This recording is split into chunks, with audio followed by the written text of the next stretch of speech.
200%-ით მჯეროდა, რომ ვაკეთებდი იმას, რაც უნდა გავაკეთო და გამომივა. ანუ აი ალბათ ყველაზე მნიშვნელოვანია შენ რისი გჯერა და შენ რა რწმენა გაქვს ბიზნესის კეთებაში, ნებისმიერ საქმეში, ნებისმიერ მიდგომაში, იმიტომ რომ ჩვენი ფიქრები, ჩვენი აზრები რეალიზდება აწმყოში. ამიტომ მგონია რომ მაგაზე მნიშვნელოვანი რეალურად არაფერი არ არის. ამ დაჯერებაზე საკუთარი შესაძლებლობების.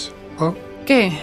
დაჯერებაზე საკუთარი შესაძლებლობების და აი რაღაცა ხედვა რომ გააქვს პირობითად რომ რაღაც უნდა შექმნა, რომ ეს გამოგივა, რომ ეს არის გაკეთებადი. იმიტომ რომ ძალიან ბევრი ადამიანი გეტყვის გზაში, რომ ეს არ გაკეთდება, ეს რაღაცა დებილობა, ეს არ არის საინტერესო, ეს არავის არ ჭირდება და ასე შემდეგ. ანუ ეგეთი დაბრკოლება და წინააღმდეგობა იქნება სულ.